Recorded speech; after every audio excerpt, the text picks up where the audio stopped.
ਸਤਨਾਮ ਵਾਹਿਗੁਰੂ ਸਾਹਿਬ ਜੀ। ਸ਼ਲੋਕ ਮਹਿਲਾ ਤੀਜਾ। ਪੰਡਤ ਪੜ੍ਹ ਪੜ੍ਹ ਉੱਚਾ ਕੂਕਦਾ, ਮਾਇਆ ਮੋਹ ਪਿਆਰ। ਅੰਤਰ ਬ੍ਰਹਮ ਨਾ ਚੀਨਈ, ਮਨ ਮੂਰਖ ਗਾਵਾਰ। ਪੰਡਤ ਪੜ੍ਹ ਪੜ੍ਹ ਉੱਚਾ ਕੂਕਦਾ, ਮਾਇਆ ਮੋਹ ਪਿਆਰ। ਅੰਤਰ ਬ੍ਰਹਮ ਨਾ ਚੀਨਈ, ਮਨ ਮੂਰਖ ਗਾਵਾਰ।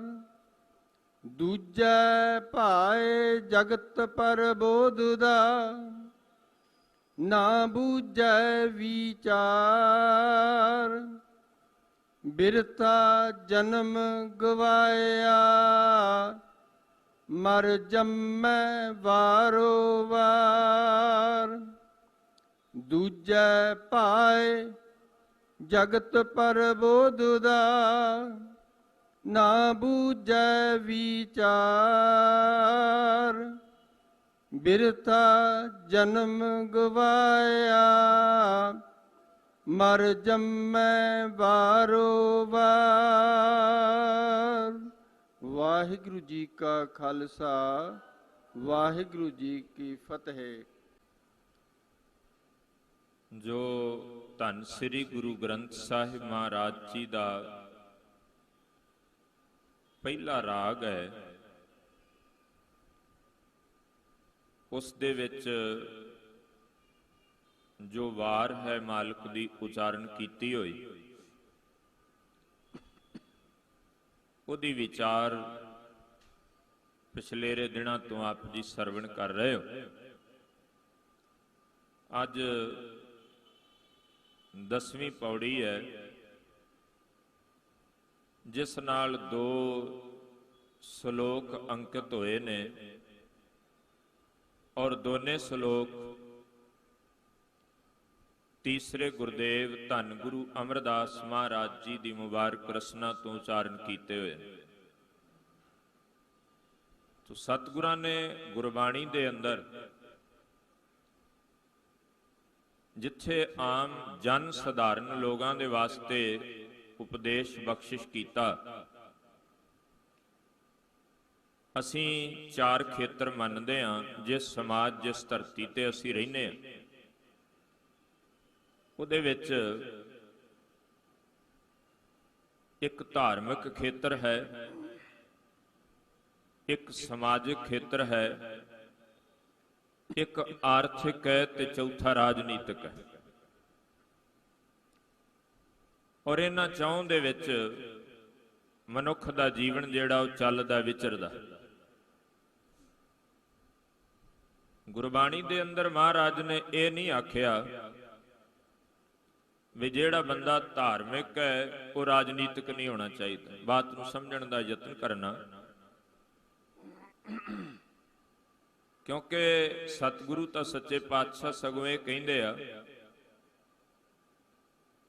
ਕਿ ਰਾਜ ਤੇ ਜੋਗ ਜਿਹੜੇ ਐ, ਜਿਹਨੂੰ ਮੀਰੀ ਤੇ ਪੀਰੀ ਆਖਿਆ, ਜਿਹਨੂੰ ਸੰਤ ਤੇ ਸਿਪਾਹੀ ਆਖਿਆ, ਕਹਿੰਦੇ ਇਕੱਠੇ ਹੋਣੇ ਚਾਹੀਦੇ। ਧਰਮੀ ਬੰਦਾ ਜਿਹੜਾ ਹੈ ਉਹ ਰਾਜਨੀਤੀ ਦੇ ਵਿੱਚ ਹੋਏਗਾ ਤੇ ਉਹਦੇ ਸਿਰ ਉੱਤੇ ਧਰਮ ਦਾ ਕੁੰਡਾ ਹੋਵੇ, ਉਹਦੇ ਅਧੀਨ ਚੱਲ ਕੇ ਉਹ ਕਾਰਜ ਕਰੇ ਤੋ ਲੋਕਾਂ ਦਾ ਭਲਾ ਕਰ ਸਕਦਾ ਹੈ, ਮਾੜਾ ਨਹੀਂ ਕਰੇਗਾ।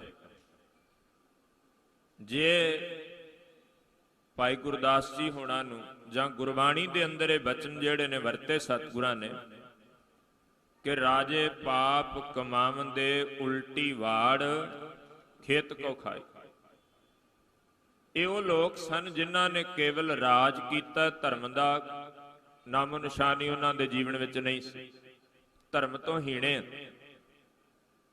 ਔਰ ਉਹ ਜੀਵਨ ਕਿਹੋ ਜਿਹੇ ਸੀ? ਸ਼ਲੋਕ ਸਹਿਸਕ੍ਰਿਤੀ ਦੇ ਅੰਦਰ ਪੰਜਵੇਂ ਗੁਰਦੇਵ ਨੇ ਇੱਕ ਬਚਨ ਬਖਸ਼ਿਸ਼ ਕੀਤਾ ਸਾਹਿਬ ਕਹਿੰਦੇ ਦਾਨੰ ਪਰਾ ਪੂਰਬੇਨ ਪੁਚੰਤੇ ਮਹੀਪਤੇ।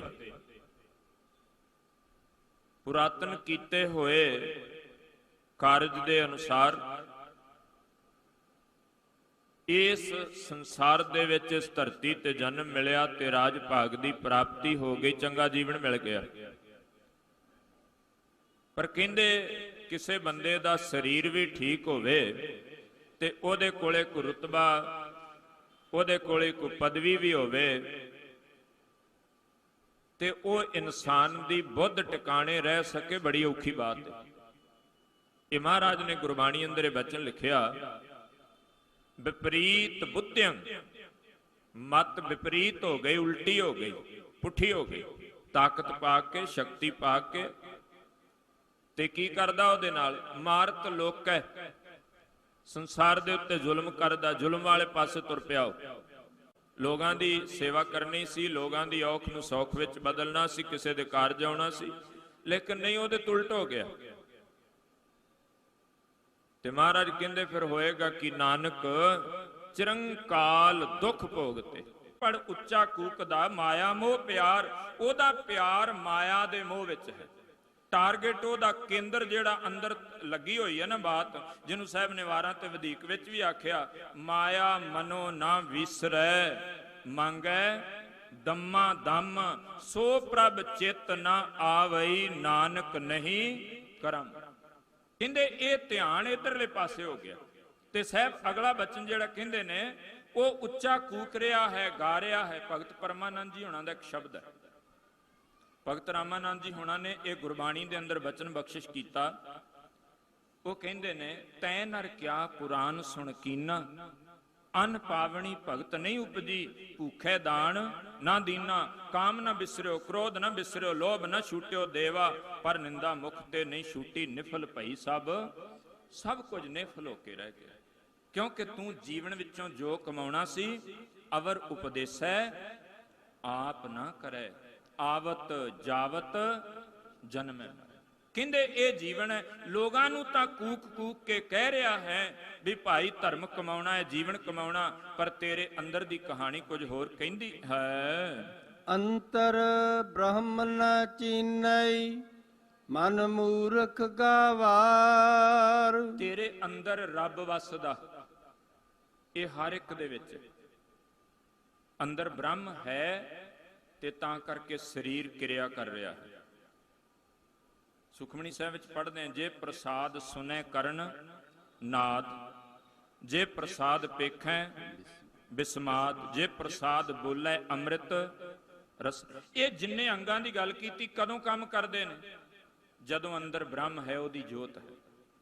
ਜਿੱਦਣ ਉਹ ਜੋਤ ਖਿੱਚ ਲੈਂਦਾ ਤੇ ਕੰਨ ਤਾਂ ਨਾਲ ਹੀ ਹੁੰਦੇ। ਕਿੰਨੇ ਲੋਕ ਚੀਕਾਂ ਮਾਰਦੇ ਇੱਕ ਵਾਰੀ ਉੱਠ, ਜਿਹੜਾ ਪਹਿਲਾਂ ਮਾੜੀ ਜਿਹੀ ਆਵਾਜ਼ ਨੂੰ ਕਹਿੰਦਾ ਸੀ ਓਏ ਮੈਨੂੰ ਇਹ ਸ਼ੋਰ ਚੰਗਾ ਨਹੀਂ ਲੱਗਦਾ, ਕਿੰਨੇ ਲੋਕ ਕੋਲ ਖਲੋ ਕੇ ਕੀ ਕੁਝ ਕਰਦੇ, ਪਰ ਨਹੀਂ, ਕੰਨ ਤਾਂ ਨਾਲ ਹੀ ਹੁੰਦੇ, ਕਿਉਂਕਿ ਸੁਣਨ ਵਾਲਾ ਕੋਈ ਹੋਰ ਸੀ, ਉਹ ਜਾ ਚੁੱਕਾ। ਜਿਹਦੀ ਕਿਰਪਾ, ਜਿਹਦੀ ਜੋਤ ਕਰਕੇ ਸੁਣਦਾ ਸੀ, ਜਿਹਦੀ ਜੋਤ ਕਰਕੇ ਵੇਖਦਾ ਸੀ, ਉਹ ਨਹੀਂ ਵੇਖ ਪਾ ਰਿਹਾ। ਕਹਿੰਦੇ ਅੰਦਰ ਜੋ ਬ੍ਰਹਮ ਸੀ, ਜੋ ਵੇਖਣਾ ਚਾਹੀਦਾ ਸੀ, ਜਿਹੜਾ ਤੇਰੇ ਅੰਦਰ ਵਸਦਾ ਸੀ, ਉਹਨੂੰ ਨਹੀਂ ਵੇਖਿਆ, ਕਿਉਂਕਿ ਉਸ ਪਾਸੇ ਤੁਰਿਆ ਹੀ ਨਹੀਂ। ਧਿਆਨ ਹੋਰ ਪਾਸੇ ਹੋ ਗਿਆ, ਖਿਆਲ ਹੋਰ ਪਾਸੇ ਹੋ ਗਿਆ। ਮਾਲਕ ਨੇ ਗੁਰਬਾਣੀ ਵਿੱਚ ਵਾਰ-ਵਾਰ ਇਹ ਬਚਨ ਕਹੇ, ਕਹਿੰਦੇ ਉਹਨੂੰ ਖੋਜਣਾ ਹੈ, ਉਹਨੂੰ ਪਾਉਣਾ ਹੈ। ਗੁਰੂ ਤੇਗ ਬਹਾਦਰ ਸਾਹਿਬ ਮਹਾਰਾਜ ਦਾ ਸ਼ਬਦ, ਕਾਹੇ ਰੇ ਬਨ ਖੋਜਨ ਜਾਈ ਸਰਬ ਨਿਵਾਸੀ। ਹੁਣ ਇਹ ਨਹੀਂ ਆਖਿਆ ਵੀ ਚੋਰ ਚ ਨਹੀਂ ਵਸਦਾ, ਪਾਪੀ ਚ ਨਹੀਂ ਵਸਦਾ, ਬੁੱਢੇ ਚ ਨਹੀਂ ਵਸਦਾ, ਜਵਾਨ, ਸਭ ਸਰਬ ਨਿਵਾਸੀ ਕਹਿ ਦਿੱਤਾ। ਸਦਾ ਅਲੇਪਾ ਤੋਹੀ ਸੰਗ ਸਮਾਈ।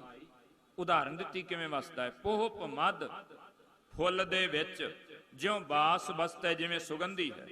ਮੁਕਰ ਮਾਹੇ ਜੈਸੇ ਛਾਈ, ਸ਼ੀਸ਼ੇ ਵਿੱਚ ਜਿਵੇਂ ਤੈਨੂੰ ਆਪਣਾ ਅਕਸ ਦਿਸਦਾ ਹੈ, ਤੈਸੇ ਹੀ ਹਰ ਬਸੇ ਨਿਰੰਤਰ, ਘਟ ਹੀ ਖੋਜੋ ਭਾਈ। ਪਰ ਇਹ ਤਾਂ ਟੈਂਪੂ ਭਰ ਕੇ ਕਦੀ ਕਿਤੇ ਰੱਬ ਲੱਭਣ ਜਾਂਦਾ। ਨਵਾਂ ਕੰਮ ਚੱਲ ਪਿਆ, ਫਲਾਣੀ ਗਲੀ ਚ ਅੱਜ ਸਾਡੀ ਗਲੀ ਵੱਲੋਂ ਕੀਤਾ ਜੀ, ਚੜ੍ਹ ਜਾਓ, ਬਹਿ ਜਾਓ। ਤੁਰੇ ਫਿਰਦੇ ਲੋਕ ਵੀ ਜਿਹੜੀ ਚੀਜ਼ ਖਰੀਦੀ ਹੋਵੇ ਉਹ ਕੋਲ ਹੁੰਦੀ ਹੈ ਨਾ, ਤੇ ਨਾਲ ਕਿਹਨੂੰ ਅਥੋਰਾਈਜ਼ ਕੀਤਾ ਜਾਂ ਤਾਂ ਦੱਸੋ ਵੀ ਰੱਬ ਨੇ ਕਿਹਨੂੰ ਦਲਾਲ ਥਾਪਿਆ ਵੀ ਹਾਂ ਲੈ ਭਾਈ ਮੈਂ ਤੈਨੂੰ ਦੇਣਾ, ਲੋਕ ਤੇਰੇ ਕੋਲੋਂ ਤੇ ਤੂੰ ਰੱਬ ਦੇਈ ਜਾਈ। ਇਸ ਤਰ੍ਹਾਂ ਤਿਉਹਾਰ ਬੰਦਾ ਖਰੀਦ ਕੇ ਲੈ ਲੈਂਦਾ।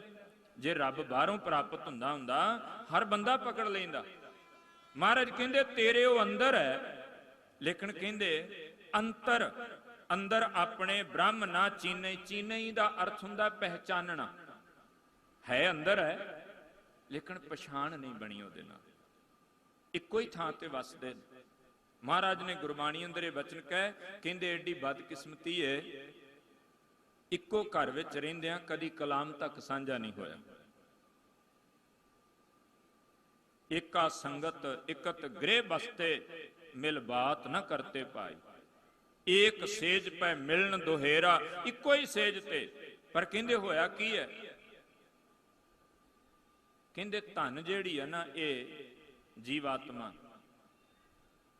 ਧਨ ਸੂਤੀ ਪਿਰ ਸਦ ਜਾਗੰਤਾ, ਪੀਓ ਮਦਰੋ ਧਨ ਮਤਵੰਤਾ।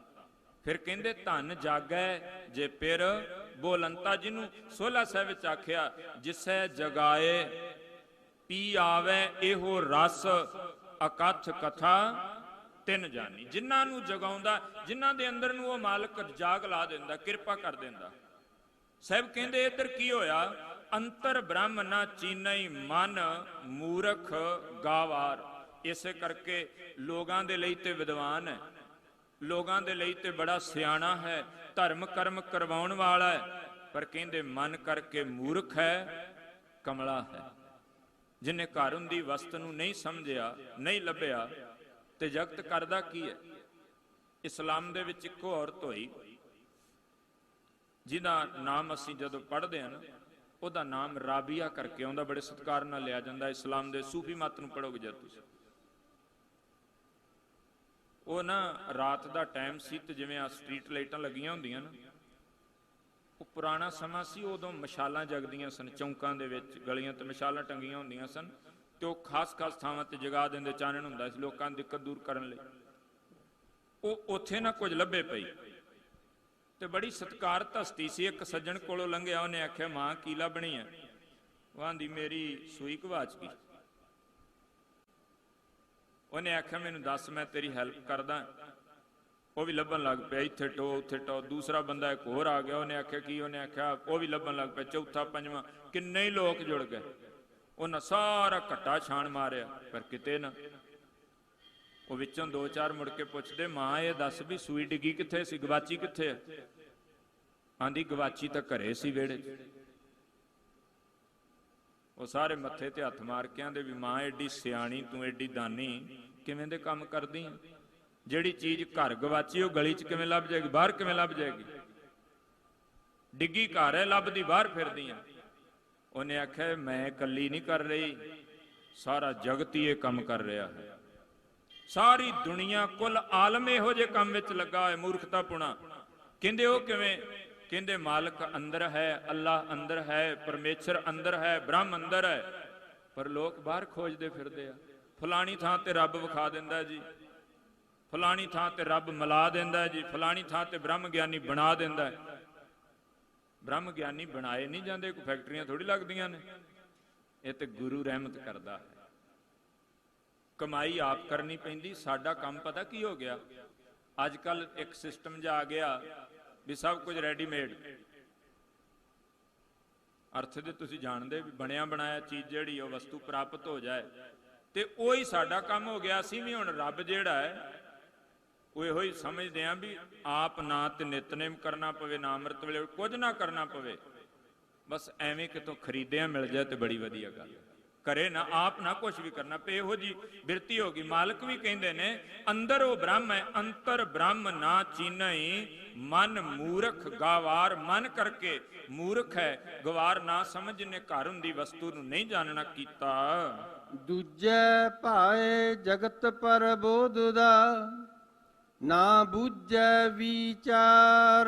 ਕਹਿੰਦੇ ਦੂਜੇ ਭਾਏ ਜਗਤ ਪ੍ਰਬੋਧ ਦਾ, ਆਪ ਦੂਜੇ ਭਾ ਦੇ ਵਿੱਚ ਪਰਮੇਸ਼ਰ ਨਾਲ ਪ੍ਰੇਮ ਨਹੀਂ ਲੱਗਾ, ਲੇਕਿਨ ਜਗਤ ਨੂੰ ਪ੍ਰਬੋਧਦਾ ਹੈ, ਸਮਝਾਉਂਦਾ ਹੈ, ਦੱਸਦਾ ਇਸ ਤਰ੍ਹਾਂ ਕਰੋ, ਇਸ ਤਰ੍ਹਾਂ ਕਰੋ, ਪਰ ਆਪ ਉਸ ਵਿਚਾਰ ਨੂੰ ਨਹੀਂ ਸਮਝਦਾ। ਜਿਹਨੂੰ ਰਾਮਕਲੀ ਰਾਗ ਵਿੱਚ ਮਾਲਕ ਨੇ ਇਸ ਤਰ੍ਹਾਂ ਆਖਿਆ, ਮੁਖ ਤੇ ਪੜਤਾ ਟੀਕਾ ਸਹਿਤ। ਮੁਖ ਤੋਂ ਬੜੇ ਅਰਥਾਂ ਵਿਚਾਰਾਂ ਦੇ ਨਾਲ ਹਿਰਦੈ ਰਾਮ ਨਹੀਂ ਪੂਰਨ ਰਹਿਤ। ਕਹਿੰਦੇ ਕੀ ਕਰਦਾ ਹੈ, ਸੰਸਾਰ ਨੂੰ ਜਗਤ ਨੂੰ ਤਾਂ ਸੁਣਾਉਂਦਾ ਹੈ, ਸਮਝਾਉਂਦਾ ਹੈ। ਅਵਰ ਉਪਦੇਸੈ, ਕਹਿੰਦੇ ਉਹ ਦੂਸਰਿਆਂ ਨੂੰ ਤਾਂ ਉਪਦੇਸ਼ਣ ਵਾਲਾ, ਲੇਕਿਨ ਆਪ ਨਹੀਂ ਕਰਨ ਵਾਲਾ। ਮੁਖ ਤੇ ਪੜਤਾ ਟੀਕਾ ਸਹਿਤ, ਹਿਰਦੈ ਰਾਮ ਨਹੀਂ ਪੂਰਨ ਰਹਿਤ। ਕਹਿਣ ਲੱਗੇ ਪੜਦਾ ਹੈ, ਲੋਕਾਂ ਨੂੰ ਸੁਣਾ ਰਿਹਾ, ਪਰ ਆਪ ਉਹਨੂੰ ਕਮਾਉਣ ਵਾਲੇ ਪਾਸੇ ਨਹੀਂ। ਦੂਜੇ ਭਾਏ ਜਗਤ ਪ੍ਰਬੋਧ ਦਾ, ਕਹਿੰਦੇ ਉਹਨੇ ਕੀਤਾ ਕੀ ਹੈ, ਨਾ ਬੂਝੈ ਵਿਚਾਰ, ਲੇਕਿਨ ਆਪ ਉਸ ਬਾਤ ਨੂੰ ਸਮਝਣ ਦਾ ਯਤਨ ਨਹੀਂ ਕੀਤਾ। ਆਪ ਉਹਦੇ ਤੋਂ ਬਿਲਕੁਲ ਕੋਰਾ ਹੋ ਨਿਬੜਿਆ ਹੈ। ਬਿਰਥਾ ਜਨਮ ਗਵਾਇਆ, ਮਰ ਜੰਮੈ ਵਾਰੋ ਵਾਰ। ਪਰ ਹੋਏਗਾ ਕੀ, ਕਹਿੰਦੇ ਜਨਮ ਬਿਰਥਾ ਗਵਾ ਗਿਆ, ਬਾਹਮਣ ਬਿਰਥਾ ਗਇਓ ਜਨਮ। ਕਹਿੰਦੇ ਉਹਦਾ ਜਨਮ ਜਿਹੜਾ ਸੀ ਬਿਰਥਾ ਚਲਾ ਗਿਆ। ਜਿਨ ਕੀਤੋ ਸੋ ਵਿਸਰੇ, ਕਹਿੰਦੇ ਉਹ ਮਾਲਕ ਵਿਸਰ ਗਿਆ ਜਿਹਨੇ ਪੈਦਾ ਕੀਤਾ ਸੀ, ਉਹਦੇ ਨਾਲ ਨਹੀਂ ਜੁੜਿਆ। ਇਸੇ ਕਰਕੇ ਮਰ ਜੰਮੈ ਵਾਰੋ ਵਾਰ, ਇੱਕ ਵਾਰ ਨਹੀਂ, ਵਾਰ ਵਾਰ, ਵਾਰ ਵਾਰ। ਕਿਉਂਕਿ ਮਾਇਆ ਮੋਹ ਦੇ ਪਿਆਰ ਦੀ ਗੱਲ ਕੀਤੀ। ਅੰਤ ਕਾਲ ਜੋ ਲక్ష్ਮੀ ਸਿਮਰੈ, ਐਸੀ ਚਿੰਤਾ ਮਹਿ ਜੇ ਮਰੈ। ਸਰਪ ਜੋਨ ਵਲ ਵਲ, ਦੁਬਾਰਾ ਦੁਬਾਰਾ, ਪਰਤ ਪਰਤ ਕੇ। ਅਵਤਰੈ, ਅਵਤਰੈ ਦਾ ਅਰਥ ਹੈ ਅਵਤਰ, ਜਨਮ ਦੀ ਕਹਾਣੀ। ਦੁਬਾਰਾ ਦੁਬਾਰਾ ਉਹਦੇ ਵਿੱਚ ਹੀ, ਦੁਬਾਰਾ ਦੁਬਾਰਾ। ਕਹਿੰਦੇ ਆਉਣਾ ਜਾਣਾ ਜਿਹੜਾ ਇਸੇ ਤਰ੍ਹਾਂ ਲੱਗਾ ਰਹੇਗਾ। ਮਹਲਾ ਤੀਜਾ, ਜਿਨੀ ਸਤਿਗੁਰ ਸੇਵਿਆ, ਤਿੰਨੀ ਨਾਉ ਪਾਇਆ, ਬੁੱਝੋ ਕਰ ਵਿਚਾਰ। ਹੁਣ ਮਹਾਰਾਜ ਦੂਸਰੇ ਸ਼ਲੋਕ ਵਿੱਚ ਧੰਨ ਗੁਰੂ ਅਮਰਦਾਸ ਮਹਾਰਾਜ ਗੁਰਮੁਖ ਦੇ ਜੀਵਨ ਦੀ ਗੱਲ ਕਰਦੇ। ਕਹਿੰਦੇ ਜਿਨੀ ਸਤਿਗੁਰ ਸੇਵਿਆ, ਕਹਿੰਦੇ ਜਿਨ੍ਹਾਂ ਨੇ ਸਤਿਗੁਰੂ ਦੀ ਸੰਗਤ ਕੀਤੀ, ਸਤਿਗੁਰੂ ਦੀ ਬਾਤ ਉਪਦੇਸ਼ ਨੂੰ ਸਮਝਣਾ ਕੀਤਾ, ਸਤਿਗੁਰੂ ਨੂੰ ਸੇਵਣਾ ਕੀਤਾ। ਤਿੰਨੀ ਨਾਉ ਪਾਇਆ, ਉਹਨਾਂ ਨੂੰ ਫਿਰ ਗੁਰੂ ਦੇ ਕੋਲੋਂ ਨਾਮ ਦੀ ਦਾਤ ਪ੍ਰਾਪਤ ਹੋਈ। ਕਿਉਂਕਿ ਨਾਮ ਗੁਰੂ ਨੇ ਦੇਣਾ ਕੀ ਆ।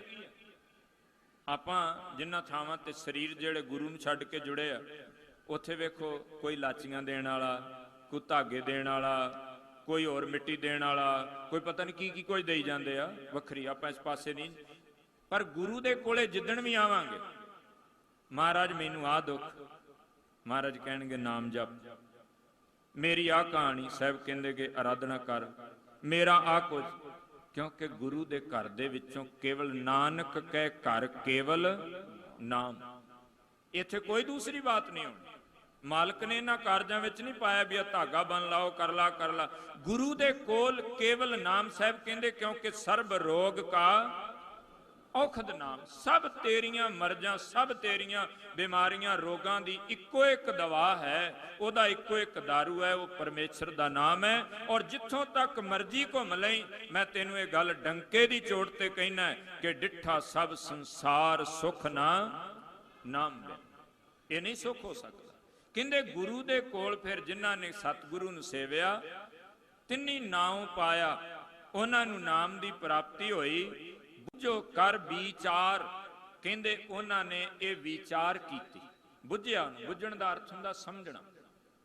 ਉਹਨਾਂ ਨੇ, ਗੁਰੂ ਨੇ ਬੁਝਾਇਆ ਉਹਨਾਂ ਨੂੰ। ਆਪਾਂ ਜਪਜੀ ਸਾਹਿਬ ਵਿੱਚ ਪੜ੍ਹਦੇ ਹਾਂ, ਗੁਰਾ ਇੱਕ ਦੇ ਬੁਝਾਈ, ਸਭਨਾ ਜੀਆਂ ਕਾ ਇੱਕ ਦਾਤਾ, ਸੋ ਮੈਂ ਵਿਸਰ ਨਾ ਜਾ। ਉਹ ਨਾ ਮੈਨੂੰ ਵਿਸਰੇ। ਤੇ ਇਹ ਬੁਝਾਉਂਦਾ ਹੈ, ਸਮਝਾਉਂਦਾ ਹੈ, ਸੋਝੀ ਦਿੰਦਾ ਹੈ ਗੁਰੂ। ਤੇ ਗੁਰੂ ਕੋਲੇ ਆਉਣੇ ਵੀ ਆਪਾਂ ਕੀ ਲੈਣਾ? ਗੁਰੂ ਦੁਆਰੇ ਹੋਏ ਸੋਝੀ ਪਾਏ ਸੀ। ਅਸੀਂ ਗੁਰੂ ਦੇ ਕੋਲੋਂ ਸੋਝੀ ਲੈਣ ਆਉਣੇ ਆ। ਕਹਿੰਦੇ ਗੁਰੂ ਦਾਤੇ ਨੇ ਕਿਰਪਾ ਕੀਤੀ, ਜਿਹੜੀ ਬਾਤ ਦੀ ਸੂਝ ਨਹੀਂ, ਸਮਝ ਨਹੀਂ ਸੀ, ਗੁਰੂ ਨੇ ਉਹ ਦਾਤ ਬਖਸ਼ਿਸ਼ ਕੀਤੀ। ਉਹਦੀ ਵਿਚਾਰ ਸਦਕਾ ਫਿਰ ਉਹਦੇ ਘਰ ਵਿੱਚੋਂ ਨਾਮ ਦੀ ਪ੍ਰਾਪਤੀ ਹੋਈ ਹੈ। ਸਦਾ ਸ਼ਾਂਤ ਸੁਖ ਮਨ ਵਸੈ, ਚੂਕੈ ਕੂਕ ਪੁਕਾਰ। ਕਹਿੰਦੇ ਉਹਦੇ ਨਾਲ ਜਿੱਥੇ ਨਾਮ ਆਇਆ, ਉੱਥੇ ਹੋਇਆ ਕੀ? ਸਦਾ ਸ਼ਾਂਤ ਸੁਖ ਮਨ ਵਸੈ। ਇੱਕ ਹੁੰਦਾ ਤਨ ਕਰਕੇ, ਬਾਹਰੀ ਤੌਰ ਤੇ ਬੰਦੇ ਨੂੰ ਸੁੱਖ ਆਉਣਾ। ਪਰ ਜਿਹੜਾ ਬੰਦਾ ਮਨ ਕਰਕੇ ਦੁਖੀ ਹੋਵੇ, ਤਨ ਕਰਕੇ ਜਿੰਨੇ ਮਰਜ਼ੀ ਸੁੱਖ ਦੇ ਦਿਓ, ਨਹੀਂ ਗੱਲ ਬਣਦੀ। ਗੁਰੂ ਦੇ ਕੋਲ ਮਾਲਕ ਕਿਰਪਾ ਕਰਦਾ, ਅੰਦਰੋਂ ਮਨ ਨੂੰ ਸੁੱਖ ਤੇ ਜਿਨ੍ਹਾਂ ਕੋਲੇ ਮਨ ਦਾ ਆਨੰਦ ਆ ਗਿਆ, ਬਾਹਰਲੀਆਂ ਚੀਜ਼ਾਂ ਘਟਦੀਆਂ ਰਹਿਣ ਵੱਧਦੀਆਂ ਰਹਿਣ, ਉਹਨਾਂ ਦੇ ਅੰਦਰ ਦਾ ਖੇੜਾ ਨਹੀਂ ਗਵਾਚਦਾ, ਸਦੀਵ ਬਣਿਆ ਰਹਿੰਦਾ। ਉਹ ਭਾਵੇਂ ਗਰੀਬੀ ਵਿੱਚ ਹੋਣ ਭਾਵੇਂ ਧਨ ਵਿੱਚ ਹੋਣ, ਉਹਨੂੰ ਹੀ ਆਖਿਆ ਨਾਨਕ ਭਗਤਾਂ ਸਦਾ ਵਿਗਾਸ। ਉਹਨੂੰ ਹੀ ਆਖਿਆ ਨਾਨਕ ਭਗਤਨ ਕੈ ਘਰ ਸਦਾ ਆਨੰਦ। ਉਹਨਾਂ ਦੇ ਘਰ ਵਿੱਚ ਸਦਾ ਦਾ ਆਨੰਦ। ਤੇ ਮਹਾਰਾਜ ਕਹਿੰਦੇ ਟੋਡੀ ਰਾਗ ਵਿੱਚ, ਕਹਿੰਦੇ ਸਦਾ ਦਾ ਸੁੱਖ ਚਾਹੁਣਾ, ਤੁਸੀਂ ਵੀ ਚਾਹੁੰਦੇ ਹੋ, ਮੈਂ ਵੀ ਚਾਹੁੰਦਾ। ਕਿਹੜਾ ਬੰਦਾ ਜਿਹੜਾ ਆਂਦਾ ਵੀ ਮੇਰੇ ਘਰ ਵਿੱਚ ਸੁੱਖ ਆਏ ਤੇ ਚਲਾ ਜਾਏ, ਆਂਦਾ ਸਦੀਵ ਰਹਿਣਾ ਚਾਹੀਦਾ। ਸਾਹਿਬ ਕਹਿੰਦੇ ਉਹਦਾ ਇੱਕੋ ਇੱਕ ਫਾਰਮੂਲਾ ਤਰੀਕਾ ਹੈ, ਅਬਿਨਾਸ਼ੀ ਖੇਮ ਚਾਹੇ ਜੇ ਨਾਨਕ ਸਦਾ ਸਿਮਰ ਨਾਰਾਇਣ। ਖੇਮ ਦਾ ਅਰਥ ਸੁੱਖ, ਨਾ ਨਾਸ਼ ਹੋਣ ਵਾਲਾ ਸੁੱਖ ਚਾਹੁਣਾ ਹੈ ਤੇ ਸਦਾ ਉਸ ਮਾਲਕ ਨੂੰ ਸਿਮਰਨਾ ਕਰ, ਉਹਦੀ ਯਾਦ ਵਿੱਚ ਜੁੜ। ਸਦਾ ਸ਼ਾਂਤ ਸੁਖ ਮਨ ਵਸੈ, ਚੂਕੈ ਕੂਕ ਪੁਕਾਰ। ਉੱਥੇ ਵਿਲਕਣਾ, ਲੁੱਛਣਾ, ਰੋਣਾ, ਤੜਫਣਾ, ਸਭ ਕਲੇਸ਼ ਮੁੱਕ ਜਾਂਦੇ ਨੇ, ਚੁੱਕੇ ਜਾਂਦੇ ਨੇ, ਕਿਉਂਕਿ ਉੱਥੋਂ ਦੁੱਖਾਂ ਦੇ ਡੇਰੇ ਉੱਠ ਜਾਂਦੇ ਨੇ। ਜਿੱਥੇ ਮਾਲਕ ਦੇ ਨਾਮ ਦਾ ਨਿਵਾਸ ਹੁੰਦਾ ਹੈ, ਉੱਥੇ ਸਦੀਵ ਦੀ ਸ਼ਾਂਤੀ, ਸਦੀਵ ਦਾ ਸੁੱਖ। ਫਿਰ ਉਹ ਕੂਕਣਾ ਤੇ ਪੁਕਾਰਨਾ, ਇਹ ਸਭ ਚੀਜ਼ਾਂ ਜਿਹੜੀਆਂ ਛੁੱਟ ਜਾਂਦੀਆਂ ਹਨ। ਆਪੈ ਨੂੰ ਆਪ ਖਾਏ, ਮਨ ਨਿਰਮਲ ਹੋਵੈ, ਗੁਰ ਸ਼ਬਦੀ ਵਿਚਾਰ। ਆਪੈ ਨੂੰ ਆਪ ਖਾਏ, ਇਹਦਾ ਅਰਥ ਆਪਣੇ ਆਪੇ ਨੂੰ, ਜਿਹੜੀ ਮੈਂ ਆਪਣੀ ਇੱਕ ਵੱਖਰੀ ਪਹਿਚਾਣ ਪੈਦਾ ਕੀਤੀ, ਮੈਂ ਆ ਹਾਂ, ਮੈਂ ਆ ਹਾਂ, ਪਰਮੇਸ਼ਰ ਨਾਲੋਂ ਵੱਖਰੇ ਹੋਣ ਦਾ ਕਾਰਨ ਹੀ ਇਹ। ਬਾਬੇ ਕਬੀਰ ਨੇ ਇੱਕ ਉਦਾਹਰਨ ਦਿੱਤੀ ਹੈ, ਦੋ ਚੀਜ਼ਾਂ ਉਹਨਾਂ ਕਹੀਆਂ। ਉਹ ਕਹਿੰਦੇ ਹਲਦੀ ਜਿਹੜੀ ਆਪਾਂ ਘਰਾਂ 'ਚ ਵਰਤਦੇ, ਪੀਲਾ ਰੰਗ ਹੁੰਦਾ ਉਹਦਾ, ਤੇ ਚੂਨਾ ਜਿਹੜਾ ਉਹ ਸਫੈਦ ਚਿੱਟੇ ਰੰਗ ਦਾ ਹੁੰਦਾ। ਹਲਦੀ ਤੇ ਚੂਨੇ ਨੂੰ ਮਿਲਾ ਦਿਓ, ਇੱਕ ਤੀਸਰਾ ਰੰਗ ਹੈ ਲਾਲੀ ਦੀ ਭਾਅ ਉਹਦੇ ਵਿੱਚ ਆਉਣੀ ਸ਼ੁਰੂ ਹੋ ਜਾਂਦੀ, ਲਾਲ ਰੰਗ ਪੈਦਾ ਹੁੰਦਾ। ਤੇ ਬਾਬਾ ਕਬੀਰ ਕਹਿੰਦੇ ਨੇ ਤੀਸਰਾ ਰੰਗ ਪਤਾ ਕਿਉਂ ਕਦੋਂ ਪੈਦਾ ਹੋਇਆ? ਜਦੋਂ ਹਲਦੀ ਇਸ ਲਈ ਤਿਆਰ ਹੋਈ ਵੀ ਮੈਂ ਆਪਣੀ ਪਹਿਚਾਣ ਛੱਡ ਦੇਣੀ ਹੈ, ਮੈਂ ਆਪਣਾ ਰੰਗ ਤਿਆਗਦੀ ਹਾਂ। ਤੇ ਚੂਨੇ ਨੇ ਵੀ ਆਖਿਆ ਮੈਂ ਚਿੱਟਾ ਕਰਕੇ ਜਾਣਿਆ ਜਾਣਾ ਹੈ, ਮੈਂ ਵੀ ਆਪਣਾ ਰੰਗ ਤਿਆਗਦਾ ਹਾਂ। ਦੋਨਾਂ ਨੇ ਆਪੋ ਆਪਣੀ ਆਇਡੈਂਟੀਟੀ, ਆਪੋ ਆਪਣੀ ਪਹਿਚਾਣ ਗਵਾਈ ਤੇ ਫਿਰ ਤੀਸਰਾ ਰੰਗ ਪੈਦਾ ਹੋਇਆ। ਪਰ ਇੱਥੇ ਤੇ ਆਂਦਾ ਕਹਿੰਦਾ ਜੀ ਮੈਂ ਜਾਤ ਨਾ ਲਾਵਾਂ ਤੇ ਮੇਰੀ ਪਹਿਚਾਣ ਨਹੀਂ ਰਹਿੰਦੀ, ਤੇ ਦੋ ਕੰਮ ਥੋੜੀ ਹੋਣੇ ਆ। ਫਿਰ ਗੁਰੂ ਦੇ ਨਾਲ ਮਿਲਾਪ ਜਿਹੜਾ ਤੇਰੀ ਵੱਖਰੀ ਹੋਣ ਦੀ ਕਹਾਣੀ, ਤਾਂ ਹੀ ਬਾਬੇ ਭਗਤ ਰਵਿਦਾਸ ਜੀ ਹੋਣਾ ਨੇ ਆਖਿਆ, ਕਹਿੰਦੇ ਜਬ ਹਮ ਹੋਤੇ ਤਬ ਤੂੰ ਨਾਹੀਂ, ਅਬ ਤੂੰ ਹੀ ਮੈਂ ਨਾਹੀਂ। ਆਪਣਾ ਆਪ ਗਵਾਇਆ, ਆਪ ਗਵਾਈਏ ਤਾਂ ਛੋ ਪਾਈਏ। ਕਹਿੰਦੇ ਆਪਣੇ ਅੰਦਰ ਦੀ ਹਉਮੈ ਨੂੰ ਖਾਣਾ ਹੈ, ਸ਼ੁੱਧ ਆਤਮ ਜਿਹੜਾ ਉਹ ਬਾਕੀ ਰਹਿ ਜਾਏਗਾ, ਉਹਨੂੰ ਖਾ ਕੇ ਭਾਵ ਕਿ ਉਹਨੂੰ ਸਮਾਪਤ ਕਰਨਾ ਹੈ। ਆਪਣੇ ਉਸ ਅੰਦਰ ਦੀ ਹਉਮੈ ਨੂੰ, ਆਪੇ ਨੂੰ ਆਪ ਖਾਏ, ਤੇ ਉਹਦੇ ਨਾਲ ਫਿਰ ਕੀ ਹੋਗਾ? ਮਨ ਨਿਰਮਲ ਹੋਵੇ, ਮਨ ਵਿੱਚੋਂ ਹਉਮੈ ਹੰਕਾਰ ਦੀ ਮੈਲ ਨਿਕਲ ਜਾਏਗੀ। ਇਹ ਕਿਹਦੇ ਨਾਲ ਹੋਏਗਾ? ਗੁਰ ਸ਼ਬਦੀ ਵਿਚਾਰ, ਗੁਰੂ ਦੇ ਸ਼ਬਦ ਦੀ ਵਿਚਾਰ ਦੇ ਨਾਲ। ਵਿਚਾਰ ਦਾ ਅਰਥ ਇੱਕ ਸਮਝ ਲੈਣਾ। ਵਿਚਾਰ ਦਾ ਮਾਇਨਾ ਕੇਵਲ ਇਹ ਨਹੀਂ ਹੈ ਵੀ ਆ ਪੰਕਤੀ ਪੜ੍ਹੀ, ਇਹਦਾ ਕਿਸੇ ਤੋਂ ਫਲਾਣੇ ਨੇ ਉਹਨਾਂ ਨੇ ਟੀਕਾ ਲਿਖਿਆ ਜੀ ਉੱਥੋਂ ਅਰਥ ਵੇਖ ਲੈ, ਇਹਨੂੰ ਵਿਚਾਰ ਨਹੀਂ ਕਹਿੰਦੇ ਇਕੱਲੀ ਨੂੰ। ਇਹ ਸਮਝਣਾ ਹੈ, ਵਿਚਾਰ ਇਹ ਹੁੰਦੀ ਹੈ ਵੀ ਜੋ ਗੁਰੂ ਸਾਹਿਬ ਦਾ ਸ਼ਬਦ ਕਹਿ ਰਿਹਾ, ਮੈਂ ਇਹਦੇ ਤੇ ਕਿੰਨੇ % ਚੱਲ ਰਿਹਾ ਹਾਂ ਤੇ ਕਿੰਨਾ ਹੈ ਜਿਹੜਾ ਨਹੀਂ ਕਰ ਰਿਹਾ। ਤੇ ਜਿਹੜਾ ਮੈਂ ਨਹੀਂ ਕਰ ਰਿਹਾ ਉਹਦੇ ਵਾਸਤੇ ਗੁਰੂ ਅੱਗੇ ਅਰਦਾਸ ਕਰਾਂ, ਮਹਾਰਾਜ ਇਹ ਵੀ ਦਾਤ ਮੇਰੇ ਜੀਵਨ ਵਿੱਚ ਪੈਦਾ ਕਰ। ਕਿ ਇੱਥੋਂ ਤੱਕ ਵਿਚਾਰ ਦੀ ਗੱਲ ਨਹੀਂ ਆ। ਇਹ ਜਿਹੜਾ ਬਚਨ ਆਪਾਂ ਪੜ੍ਹਦੇ ਨਾ ਗੁਰਬਾਣੀ 'ਚ, ਸਤਿਗੁਰ ਨੂੰ ਸਭ ਕੋ ਵੇਖਦਾ, ਜੇਤਾ ਜਗਤ ਸੰਸਾਰ, ਡਿਠੇ ਮੁਕਤ ਨਾ ਹੋਵੇ ਜਿਚਰ ਸ਼ਬਦ ਨਾ ਕਰੇ। ਜਿੰਨਾ ਚਿਰ ਗੁਰੂ ਦੇ ਸ਼ਬਦ ਦੀ ਵਿਚਾਰ ਦਾ ਮਤਲਬ ਕੀ ਹੈ? ਕੇਵਲ ਅਰਥ ਤਾਂ ਬੜੇ ਲੋਕ ਪੜ੍ਹਦੇ ਨੇ, ਮੈਂ ਵੀ ਪੜ੍ਹਦਾ ਹਾਂ, ਕੱਲੇ ਅਰਥ ਪੜ੍ਹਨ ਨਾਲ ਜੀਵਨ ਬਣਦਾ ਹੁੰਦਾ, ਬੜੇ ਲੋਕ ਬਣਾ ਲੈਂਦੇ। ਵਿਚਾਰ ਦਾ ਅਰਥ ਜਿਹੜਾ ਉਹਨੂੰ ਪ੍ਰੈਕਟੀਕਲ ਆਪਣੀ ਲਾਈਫ ਦੇ ਵਿੱਚ ਅਪਲਾਈ ਕਰਨਾ ਹੈ, ਆਪਣੀ ਜ਼ਿੰਦਗੀ ਵਿੱਚ ਜਿਉਣਾ ਹੈ। ਗੁਰਬਾਣੀ ਕੇਵਲ ਪੜ੍ਹਨ ਦਾ, ਕੰਠ ਕਰਨ ਦਾ ਵਿਸ਼ਾ ਨਹੀਂ ਹੈ, ਗੁਰਬਾਣੀ ਜੀਵਣੀ ਹੈ। ਆਪਣੇ ਜੀਵਨ ਵਿੱਚ ਬਾਤਾਂ ਬਣੇਗੀਆਂ।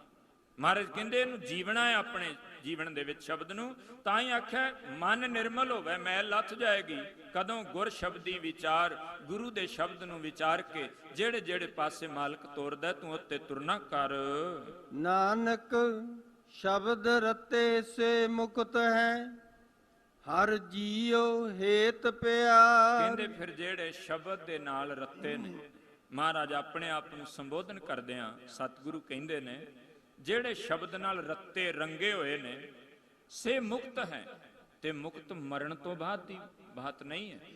ਗੁਰਬਾਣੀ ਵਿੱਚ ਜੀਵਨ ਮੁਕਤ ਦੀ ਬਾਤ ਆਖੀ ਹੈ।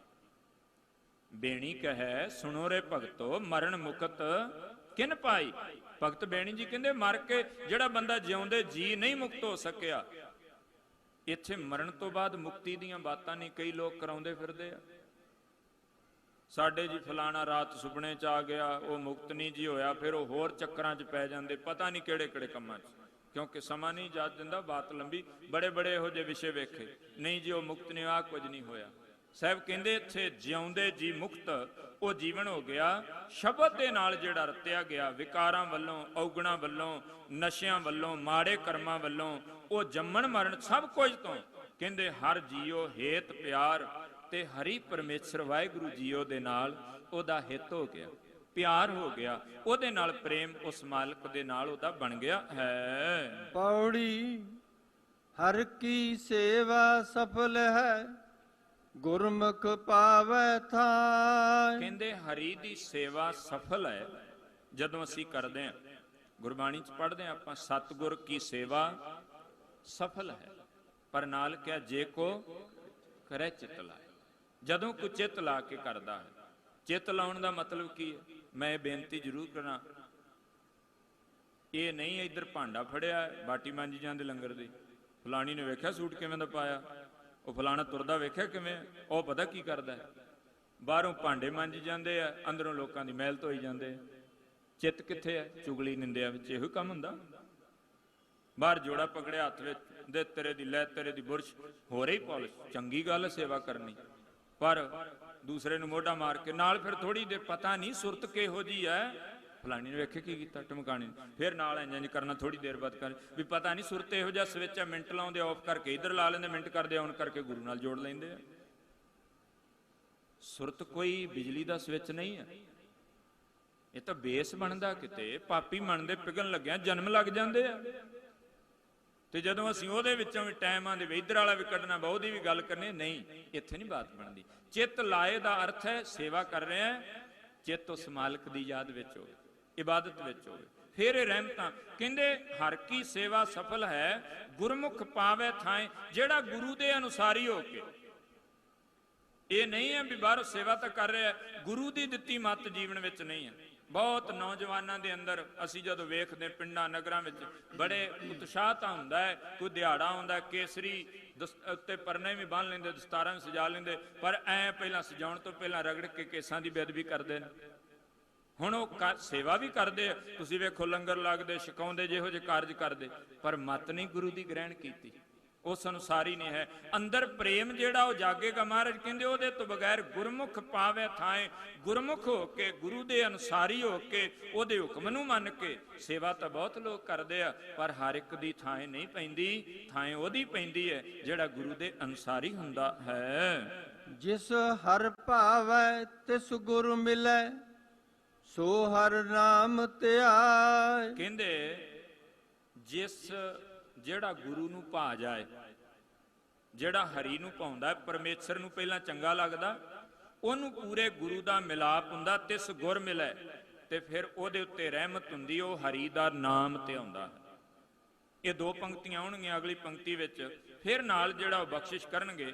ਕਹਿੰਦੇ ਜਦੋਂ ਹਰੀ ਨੂੰ ਭਾਉਂਦਾ ਹੈ ਤੇ ਪੂਰੇ ਗੁਰੂ ਦੀ ਪ੍ਰਾਪਤੀ ਹੁੰਦੀ ਹੈ, ਪੂਰੇ ਗੁਰੂ ਦੀ ਰਹਿਮਤ ਨਾਲ ਉਹਦੀ ਇਬਾਦਤ ਕੀਤੀ ਜਾਂਦੀ ਹੈ। ਗੁਰ ਸ਼ਬਦੀ ਹਰ ਪਾਈਐ, ਹਰ ਪਾਰ ਲੰਘਾਏ। ਤੇ ਕਹਿੰਦੇ ਫਿਰ ਗੁਰੂ ਦੇ ਸ਼ਬਦ ਦੁਆਰਾ ਗੁਰੂ ਰਹਿਮਤ ਕਰਦਾ, ਬਖਸ਼ਿਸ਼ ਕਰਦਾ, ਹਰੀ ਦੀ ਪ੍ਰਾਪਤੀ। ਦੋ ਚੀਜ਼ਾਂ ਇੱਕ ਦੂਸਰੇ ਦੀਆਂ ਪੂਰਕ ਹੋ ਗਈਆਂ। ਪਰਮੇਸ਼ਰ ਦੀ ਰਹਿਮਤ ਹੁੰਦੀ ਤੇ ਪੂਰਾ ਗੁਰੂ ਹੁੰਦਾ ਹੈ, ਪ੍ਰਾਪਤ ਹੁੰਦਾ ਹੈ, ਤੇ ਗੁਰੂ ਦੀ ਰਹਿਮਤ ਹੁੰਦੀ ਤੇ ਪ੍ਰਭੂ ਦੀ ਪ੍ਰਾਪਤੀ ਹੁੰਦੀ। ਗੁਰੂ ਤੋਂ ਬਗੈਰ ਪ੍ਰਭੂ ਦੀ ਪ੍ਰਾਪਤੀ ਨਹੀਂ। ਉਹ ਗਿਆਨ ਹੀ ਨਹੀਂ ਜੀਵਨ ਵਿੱਚ ਆਉਂਦਾ, ਉਹ ਰਹਿਮਤ ਹੀ ਨਹੀਂ ਵਰਤਦੀ। ਇਸੇ ਕਰਕੇ ਗੁਰਬਾਣੀ ਵਿੱਚ ਵਾਰ-ਵਾਰ ਆਖਿਆ ਕਿ ਕਿਸੇ ਵੀ ਵਰਣ ਦਾ ਇਨਸਾਨ ਹੈ, ਕਿਸੇ ਵੀ ਧਰਮ ਦਾ ਹੈ, ਮਤ ਕੋ ਭਰਮ ਭੁੱਲੈ ਸੰਸਾਰ, ਗੁਰ ਬਿਨ ਕੋਇ ਨਾ ਉਤਰਸ ਪਾਰ। ਗੁਰੂ ਤੋਂ ਬਗੈਰ ਪਾਰ ਉਤਾਰਾ ਨਹੀਂ ਹੋਣਾ। ਇਸੇ ਕਰਕੇ ਜੀਵਨ ਵਿੱਚ ਕਾਮਲ ਮੁਰਸ਼ਦ, ਕਾਮਲ ਗੁਰੂ ਜੋ ਮਾਲਕ ਨੇ ਸਾਨੂੰ ਦਾਤ ਦਿੱਤੀ ਹੈ। ਔਰ ਜਿਹੜੇ ਜੁੜਦੇ ਨੇ, ਗੁਰ ਪੂਰਾ ਜਿਨ ਸਿਮਰਿਆ ਸੇਈ ਭਏ ਨਿਹਾਲ, ਨਾਨਕ ਨਾਮ ਆਰਾਧਨਾ ਕਾਰਜ ਆਵੇ।